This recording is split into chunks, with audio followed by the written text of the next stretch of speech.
teman-teman semuanya, kita berjumpa lagi pada pembelajaran kewirausahaan pada pertemuan ke-7. Kali ini kita akan membahas tentang pengantar bisnis model kanvas.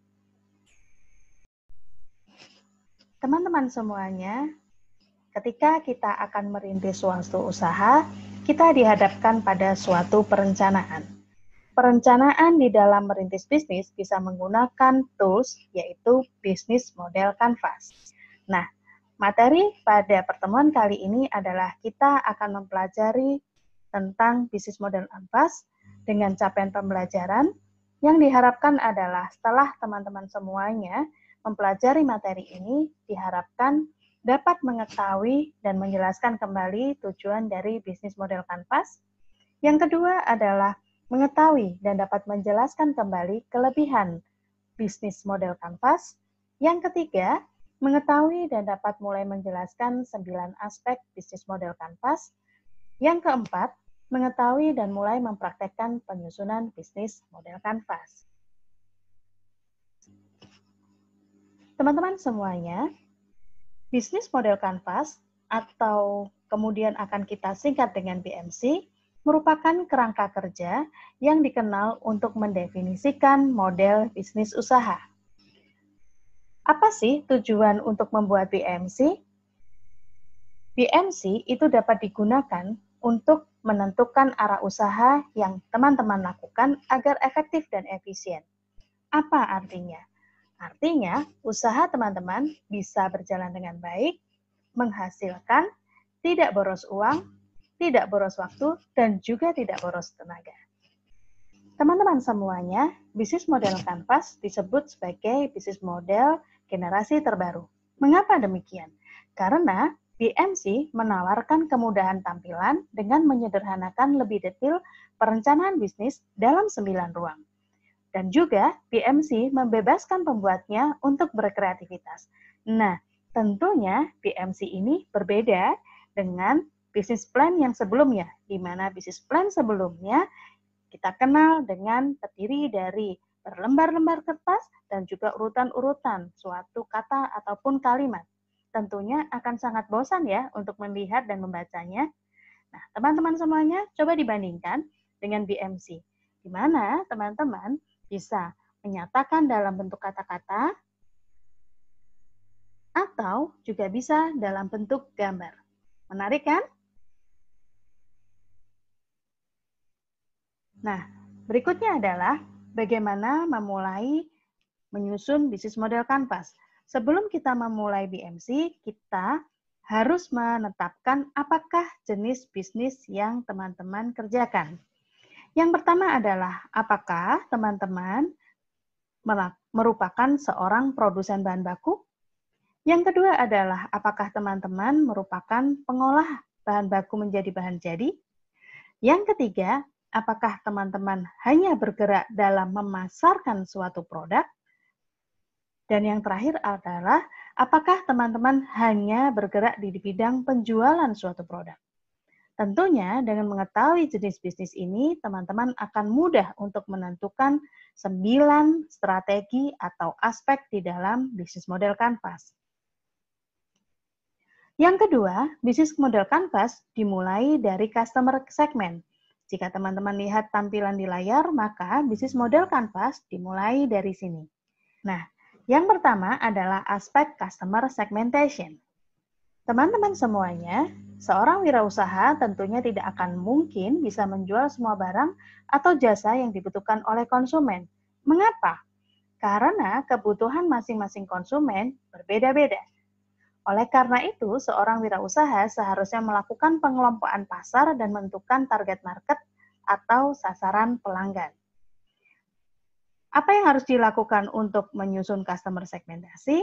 Yang pertama adalah bagi pasar menjadi kelompok-kelompok kecil, atau disebut dengan segmentasi pasar, di mana segmentasi pasar ini bisa dikelompokkan berdasarkan dari daya beli, gaya hidup, minat atau kegemaran atau hobi, lalu usia, tinggal di mana, pekerjaan atau profesinya apa, banyaknya keluarga, serta kemudian gender, baik laki-laki atau perempuan.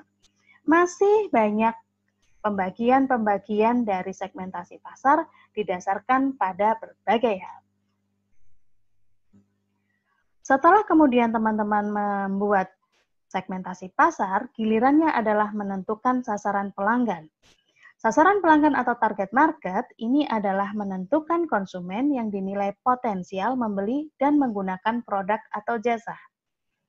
Dengan menentukan sasaran pelanggan dengan jeli, menghindarkan Anda dari sepi pembeli, penjualan sedikit, pembeli hanya melihat-lihat namun tidak jadi beli.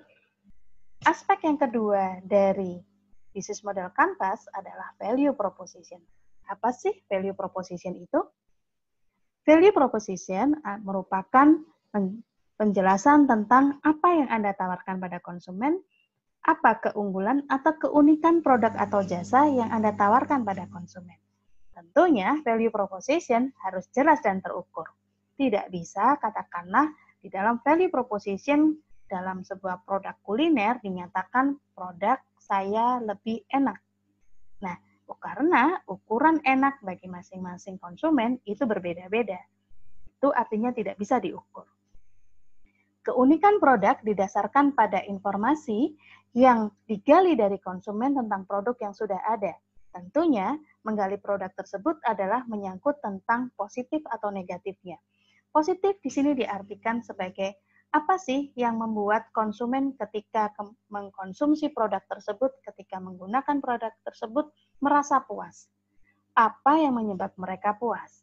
Sebaliknya juga akan digali tentang apa sih yang membuat konsumen itu kecewa menggunakan produk tersebut, bahkan tidak mau menggunakan kembali. Selanjutnya, terdapat berbagai pedoman untuk menentukan keunggulan. Ada tentang kebaruan, tentang kinerja, tentang customization, tentang getting the job done.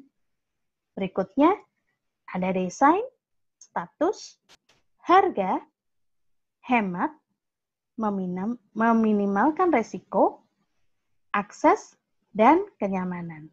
Ke-11 pedoman menentukan keunggulan ini bisa teman-teman gunakan untuk menjadikan produk teman-teman menjadi produk yang unik. Aspek yang ketiga dari bisnis model Canvas adalah channel. Channel berisi penjelasan tentang media yang digunakan untuk menyampaikan value produk Anda kepada pasar sasaran Anda mulai dari tahap awal, sebelum mengenal hingga pasca pembelian. Wujud channel bisa luring maupun daring. Seperti yang teman-teman bisa lihat pada layar bahwa media untuk channel baik offline maupun online itu dimulai dari awareness atau membangun kesadaran dari konsumen yang belum tahu tentang produk, lalu kemudian dilanjutkan dengan consideration, mulai menyadarkan tentang adanya produk, dilanjutkan dengan riset atau kemudian konsumen sudah mencari tahu tentang keberadaan suatu produk, apa kelebihannya, apa keunggulannya, bagaimana cara mendapatkannya, dilanjutkan dengan cara purchase atau kemudian pada tahap pembelian, dan diakhiri dengan evaluation atau merasakan tentang produk atau barang maupun jasa yang setelah dibeli apakah sesuai dengan harapan mereka atau jauh dari harapan mereka. Tahap yang keempat adalah customer relationship. Customer relationship menjelaskan tentang cara-cara yang digunakan untuk berinteraksi dengan target pelanggan mulai dari tahap awal hingga akhir yang bertujuan untuk merawat kepuasan dan menimbulkan kepercayaan dan loyalitas target pelanggan sehingga tidak beralih kepada pesaing. Strategi di dalam customer relationship terdiri dari 4 strategi, yaitu relation, referrals, retensi, dan recovery. Aspek yang kelima adalah tentang key resource. Key resource adalah hal-hal penting yang harus dimiliki oleh key activities agar bisa dijalankan dan value proposition bisa diberikan kepada customer.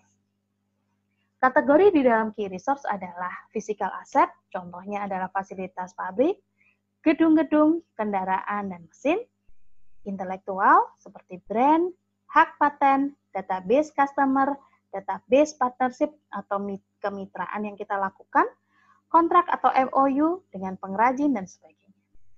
Human menyangkut tentang sumber daya terampil, tenaga manajerial, dan sebagainya.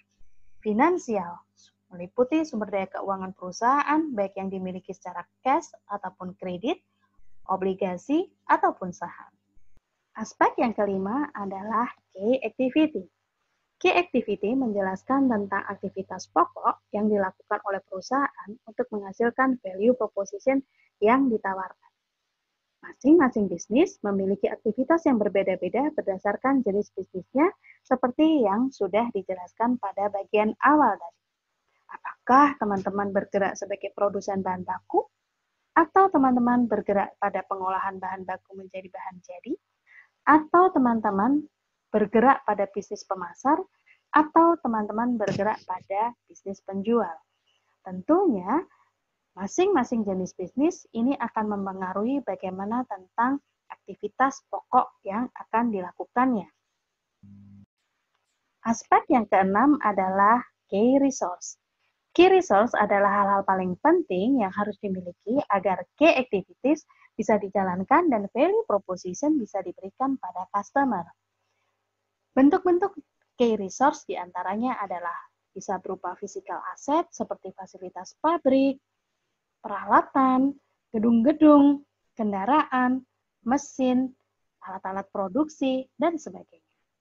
Atau dalam bentuk intelektual seperti brand atau merek, hak paten, database customer, database kemitraan, kontrak atau MOU dengan pihak lain, misalnya dengan pengrajin, human, berupa sumber daya yang mendukung usaha kita atau dalam bentuk produksi, hingga kemudian pada tahap pemasaran.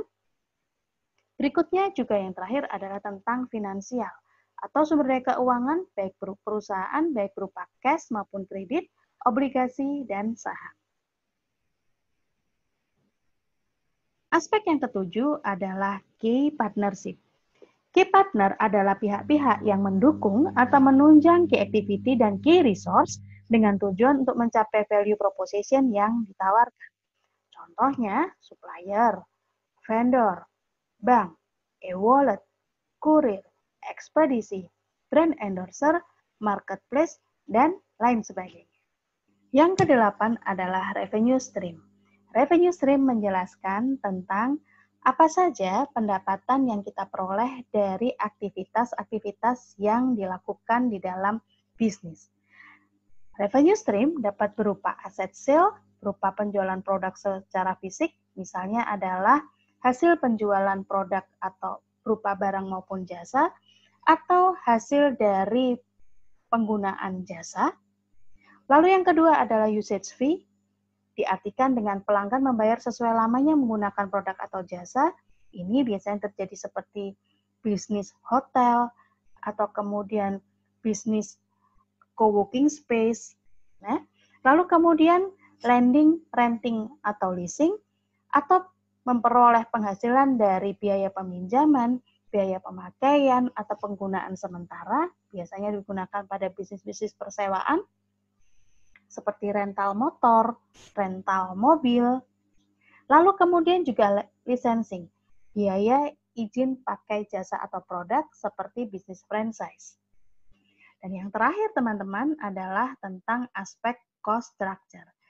Cost structure adalah rincian biaya-biaya yang harus Anda keluarkan untuk melakukan key activity dan menghasilkan value proposition. Terdiri dari fixed cost dan variable cost.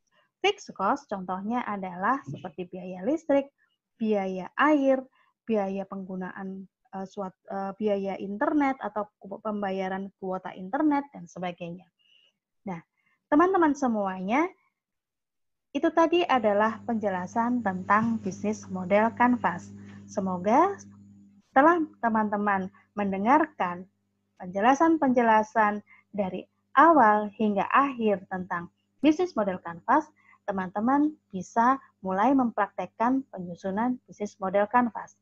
Terima kasih. Semoga bermanfaat.